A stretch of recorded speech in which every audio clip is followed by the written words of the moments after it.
I be on. Mommy, I be on. Yeah. Mommy, I be on. If only you knew how much it hurts your enemies just that you get up every day and do the thing that they said you couldn't do, the thing that they said you wouldn't do. If only you knew how much that hurts them. Because what you have to remember is they're ran by their pride. What that means is their pride is so fragile, it's so weak, that all they have to do is say a statement in front of a bunch of people. You know, if the people believe them, then they get this crazy boost that those people don't know. They're really feeling like they're superior over them and they have control over those people they spoke to. The people don't even realize it because it's petty, because it's stupid. It's like no one's going to be sitting there thinking, oh yeah, they said something that's a good point.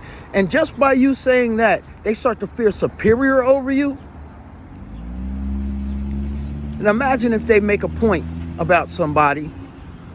They want you all to laugh at that person. And then a couple of people come out the woodwork and say, nah, I don't see that in that person. No, that's not what that is. Now they'll go away and you won't even think nothing of it because remember, they're petty, right? Because their pride is so fragile. They'll go back away from everybody and really stew over that. Like they're really hurt and crushed over that. So how much more do you think that you take up space in their mind and they're crushed over it if you get up every day and show up? You got to do the things that you're supposed to do. I don't care if you're going through depression. I'll be going through it sometimes. The whole point is to just keep moving, keep doing the things that you need to do. And then find more things to do, especially when you don't feel like doing them. Especially when you don't feel like doing them. Never let another person stop you from doing what you love to do. Because these people, that's what they want. They want to say that they're right about you.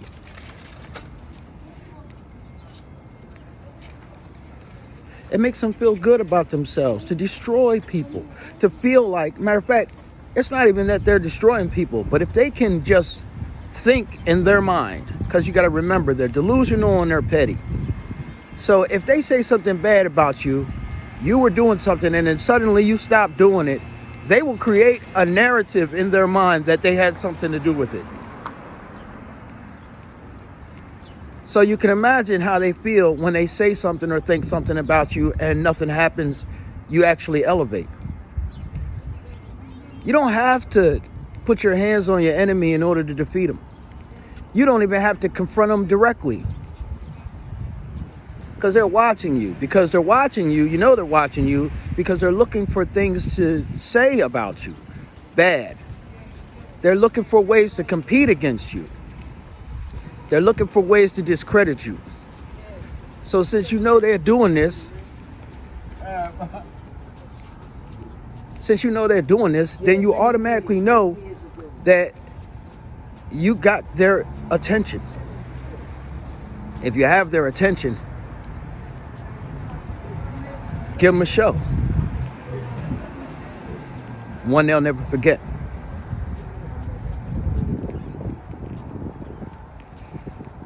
They want something to talk about? Give them something to talk about. All day. Every day. Because what I'm telling you is, they'll soon find. See, the whole thing about this is, people are not going to talk about somebody that don't really got something going on. People aren't going to gang up on somebody. You know, they need groups of people to gang up against somebody who really don't got nothing going on. Somebody who's weak. Somebody who's weak, you don't need a bunch of people to attack them. Somebody who's weak, you don't need a whole town or whatever to try to do something to them, to break them down. No. They did it because they had an idea about how strong you were. They knew that they would not be able to succeed by themselves.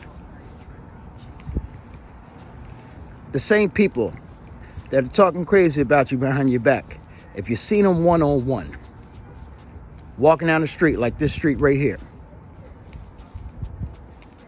they just walk right by. What you call a person like that?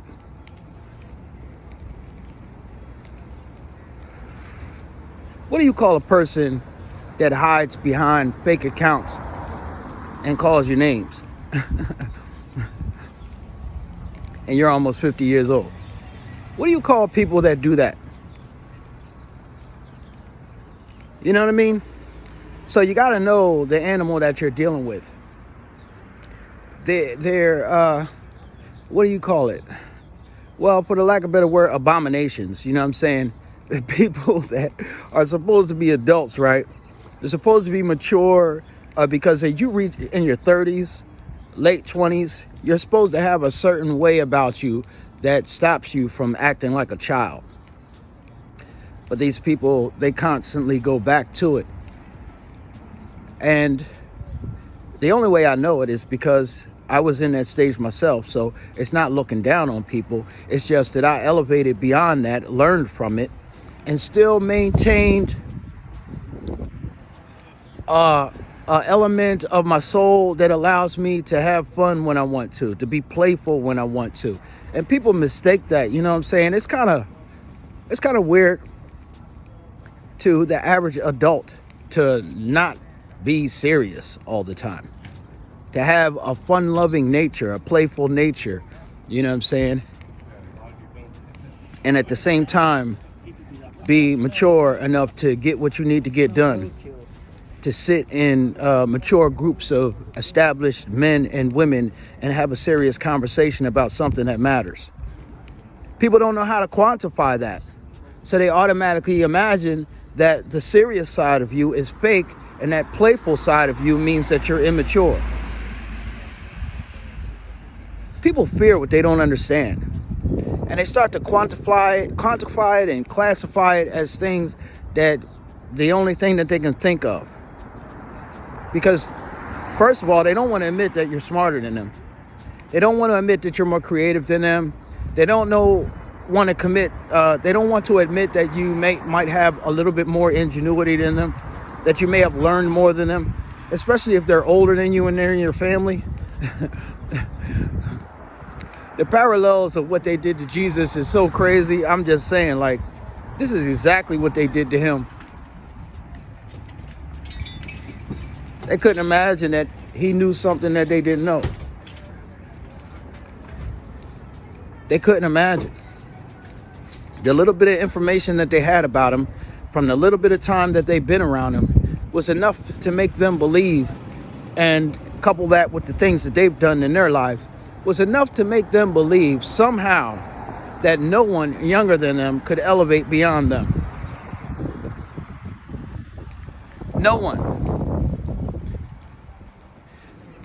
I guarantee the majority of the people that I meet throughout my life, if I was to ask them to trade places with me, not one of them would. Because people really know about the hardships that I've been through and know that it was incredibly difficult. And you know that. They know that the majority of people wouldn't have been able to survive these things, would not be here now, or would not even be free right now. Yet they don't want to give me the props I deserve as far as understanding that I might have something that they don't have because of surviving that. When you go through something extreme like that, it really takes a toll on you. And you got to really understand that, yeah, you've had it hard. Many of you have. But there are people that have had it harder than you, and there's nothing wrong with admitting that. I run into people sometimes who want to almost compete against me on who's had it harder. And they'll talk over you and not even give you a chance to say what you have to say, or they won't respond to it. It's almost like you got to yell over them to get a word in because they're too busy. I did this, I got over this, I had this going on, I had that going on. Listen, I'd trade with you in a second for what I've been through. You want to trade all those hardships you had for going through almost 20 years in prison by yourself with a family that wanted you never to come back? I'll trade it.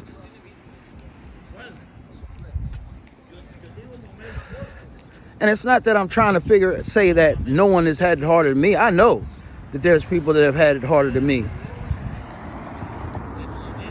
But at some point, you get tired of not getting your props because you survived.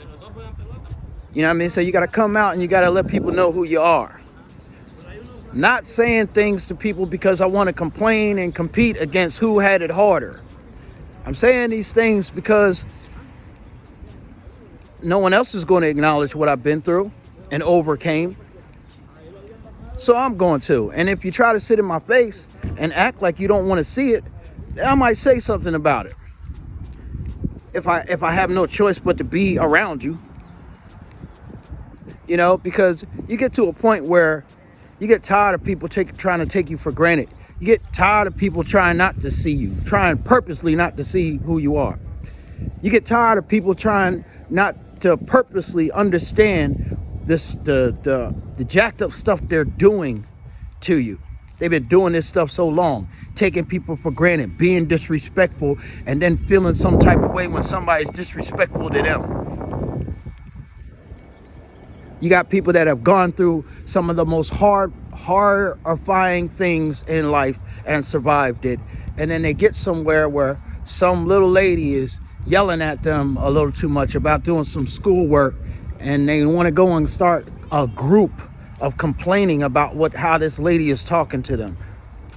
So you mean to tell me you went through all that hardships, all those things. You got kids, you're taking care of them by yourself. You got a job.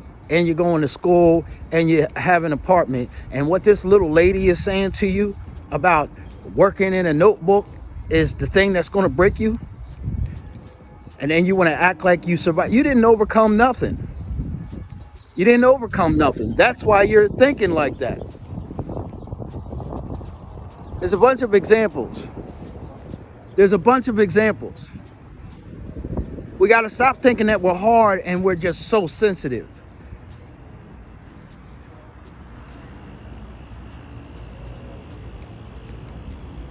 We're going to be sensitive about things. Being sensitive is not the problem. The problem is that we acting like we're so hard. That's the problem. That's what makes people want to say stuff to you about your sensitivity. Not that you're sensitive. That's not a weakness. If you learn how to use it, it can be a way in which you connect with people.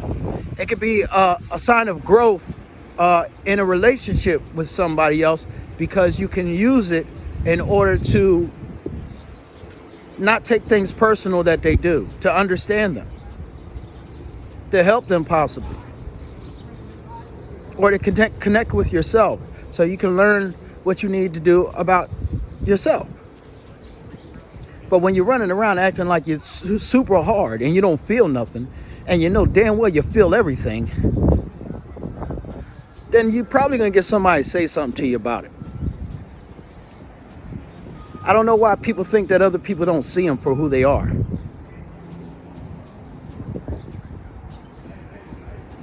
I don't know. But anyway, I just had something on my mind that I just wanted to share. Keep getting up. Keep standing up.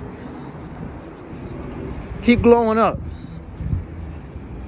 If you can't find a reason to do it for yourself, think about all those people that want to see you fail. Think about all those people that want to see you lose. Think about all those people that want to spread rumors about you so that you can fail, so they'll be right. They say, he can't do nothing. She can't do nothing. They're never going to be nothing. I'm just waiting for them to fall. They say that, right? But what you don't know is while they're talking to you saying that, they're going to actually do something to help it to happen. They're not going to just sit and see what happens. You see what I'm saying? And see, this is the problem. because they're trying to tell you this person isn't nothing, this person ain't going to be nothing, but then they see this person moving in the right direction. So now you know that they're lying, because they're going to then talk about the person to try to influence other people to stop helping them. You see what I'm saying? So this is a person that knows that you are something, but wants to make it happen. They want to make you not be nothing. That's different. That's not the same as you're not nothing. That's somebody that's hating on you because they're jealous. That's what that is. And they want to try to make you be nothing because they don't like you. But it don't have nothing to do with what you can be. You see, people in this devil energy, they straight walking devils. And their mouth, what comes out of it, will make their breath stink. They talk so much shit. Pardon my language. So you will find that these type of people, they'll never be there for you. And you got to always remember that if they talking to you about somebody, they damn sure talking to somebody about you. Guarantee it. Even the ones in your family. Even the ones in your family. The same people that talk trash about me, the people that they were talking to about me, they done told me everything about them. They done talked all types of trash about them. My father done talked trash about my aunt, about everybody in the family around me, and then behind my back went and talked trash to them about me. And then talked trash about my brother, and then formed an alliance with my brother about me. He didn't talk trash about Amanda, and then formed an alliance with her about me. This is how people are. This is how people are. So just know it, and don't allow yourself to become a victim of it. They want you to fail. They're waiting on it. They're waiting on you to give up, just so they can talk trash and feel good about themselves.